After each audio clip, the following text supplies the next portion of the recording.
the relentless spotlight of Hollywood. It's just notorious for dissolving relationships. Oh, absolutely. The pressure, the constant scrutiny, it's like a stress test that never, ever ends. Yeah, we see the headlines constantly. These glamorous couples who, just can't make it past a few years. It really begs the question. It does. How does anyone in that environment actually build something that not only survives, but really thrives in the long run? And that's a great question, because I think most of us see long-term love as something you just fall into. It's luck or fate. All right, cosmic alignment. Exactly. But when you look at people who succeed in these high-pressure worlds, you realize it's actually about design. It's architectural. An intentional plan. Yeah. And that strategic design is exactly what we are deep diving into today. We're focusing on Donnie Wahlberg's journey. Our mission is to really analyze how he architected this enduring family structure and marriage with Judy McCarthy. This isn't just a celebrity romance story. No, not at all. It's a case study. It's a case study in building what he calls a lifetime home, using the lessons he learned directly from the collapse of his first marriage. And we've synthesized a lot of reports, interviews, and timelines to really pull out the principles he used. And what stands out, it's the shift away from just reacting to problems. To proactively designing safeguards against them. That's it. It's a story about resilience, sure, but it's really about strategy. Okay, let's unpack this then. Before we get to the success story, the second act, we really have to understand that challenging first chapter. Right. His decade-long marriage to Kimberly Faye. This whole period really set the stage for everything that came after. It did. He married Kimberly Faye in August 1999. They had 2 sons together, and for a while, the foundation seemed, solid enough. But it faced its ultimate test just as his career completely exploded again. And the timing it's just fascinating. It's critical, isn't it? It's everything. They filed for divorce, citing irreconcilable differences in August of 2008. And what was happening right then? Well, this is precisely when the New Kids on the Block reunion tour was launching. So that's intense travel, global attention. And on top of that, the movie Righteous Kill was being released. A massive professional resurgence. So if there were already cracks in the relationship, this sudden external load of superstardom just acted as a force multiplier. A devastating one. It wasn't just a tough time. It was a structural test the foundation just couldn't bear. Fame at that level is inherently destabilizing. It just amplifies everything. It's everything. And we also have to talk about the fallout, the duration. They filed in 2008, but the divorce wasn't finalized until November 20. Wow. So that's a challenging 2-year lag. A very long time. And that extended period of, legal and emotional limbo, that's where the blueprint for the future was really forged, right? Absolutely. The cost of that whole dissolution, the exhaustion, the complexity of negotiating custody for 2 years, it forced him to adopt a philosophy of, I will never, ever rely on chance again. That kind of pain creates a powerful motivation. It really does. The lesson was that you cannot postpone structural maintenance until a crisis hits. You just can't. And here's where it gets really interesting. Because with that painful lesson learned, he and Jenny McCarthy approached their second marriages with a totally different playbook. A radical new design built on intentionality. Right. They moved with such purpose.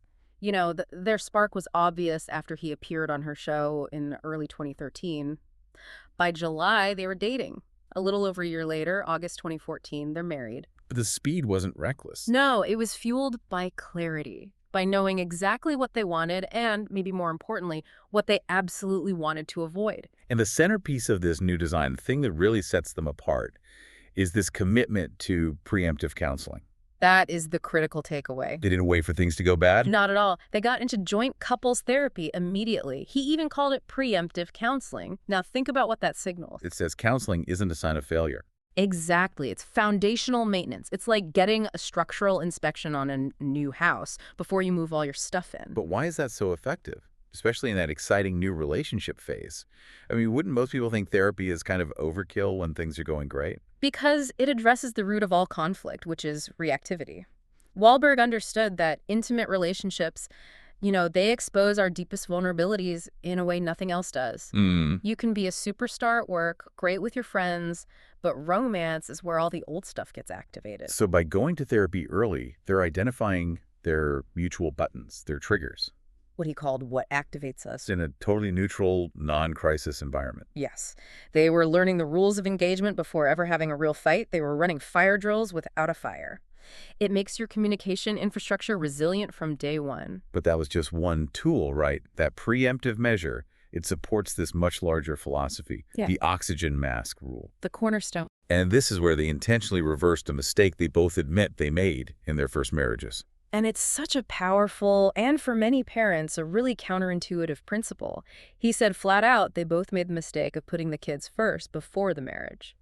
Which seems so noble on the surface. It does, but it destabilizes the entire family unit. Because if the core relationship, the marriage, fails, then the stable environment the kids rely on just vanishes. Gone. The analogy is perfect.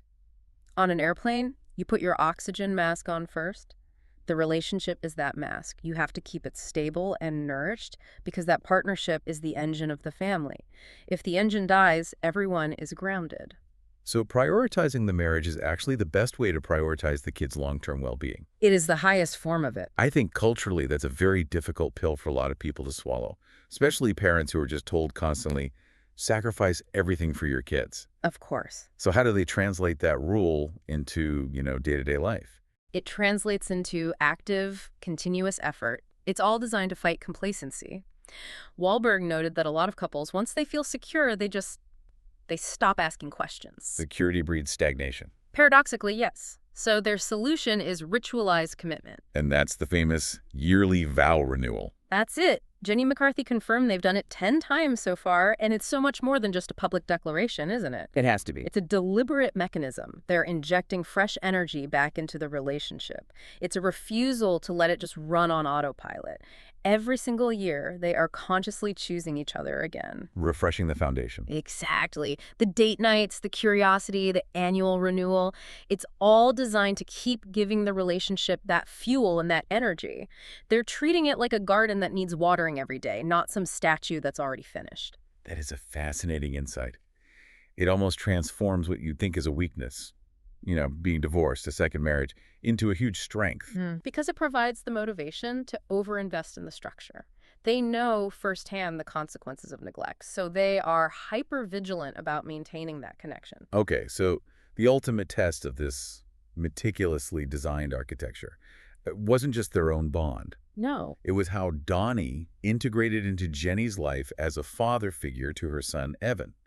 This adds a whole other layer of complexity. This is the true cornerstone of their lifetime home. Jenny's son, Evan, who is now 22, was diagnosed with autism and epilepsy at a very young age. And we know from reports that the emotional intensity of that, the daily struggles, they were reportedly the central catalyst for the collapse of Jenny's first marriage. That context is so crucial. Donnie Wahlberg wasn't just stepping into a typical step-parent role. No, he was stepping into a void where a prior father figure had, struggled and ultimately left because of the challenge. And his entrance was so intentional and inclusive from the very beginning. It really was. Evan was actually part of the proposal. He held up the cards that spelled out the question. Right. That one action immediately signaled to both Evan and Jenny that this commitment was total. It encompassed the entire family, special needs and all. But the real proof is in the follow-through, right? The tangible investment over time. Absolutely. And the sources point to two huge things. First, Jenny said that he provided Evan with a sense of security and paternal commitment that Evan had never seen before. And the second? The second was financial, which just speaks volumes. Wahlberg covered Evan's college tuition. McCarthy called it one of the greatest gifts ever. That is a monumental gesture. It goes so far beyond typical blended family dynamics. It's a complete adoption of responsibility. And what's just as remarkable is how this new family actually enriched Wahlberg's own experience of fatherhood. How so? Well, his biological sons, Xavier and Elijah, are described as being super intellectual and very reserved. So, typical boys who maybe aren't so outwardly demonstrative. Right. Evan, on the other hand, is super affectionate and will tell you exactly how he feels. A completely different dynamic. A completely different dynamic. And Wahlberg realized he connected with Evan in these profound ways that were different from his connection with his biological sons. This blended family, born from all this past complexity, actually fulfilled distinct emotional needs he didn't even know were missing. So the new structure wasn't just a fix for the old one. It was a complete emotional expansion for him. It's a testament to the idea that structure and intentionality can not only prevent failure, but can actually maximize happiness. And if we connect this to the bigger picture, Their story sends a really powerful message to anyone dealing with the aftermath of a failed relationship. It suggests that the painful collapse of a first marriage, it can provide invaluable clarity. That hard-won knowledge. That's the tool. Knowing what you absolutely cannot afford to repeat is the precise tool you need to build an enduring, functional, lifetime home the second time around. It really is the ultimate turnaround story, moving from reactive failure to proactive strategic design. So here's something for you to mull over. If you were forced to apply that oxygen mask first rule to the priorities in your own life, and that could be a relationship, a business, even self-care, what single priority would you have to move down the list to make sure the foundation of your core life structure remains unshakable? Thinking about that necessary sacrifice, that intentional shift, that's often the difference between just getting by and truly having enduring success. That is a challenging question worth spending some real time on. You've been listening to The Deep Dive, where we uncover the stories shaping the world and giving you the knowledge you need to be well-informed. Thanks for tuning in, and don't forget to subscribe for more insights that keep the stories coming.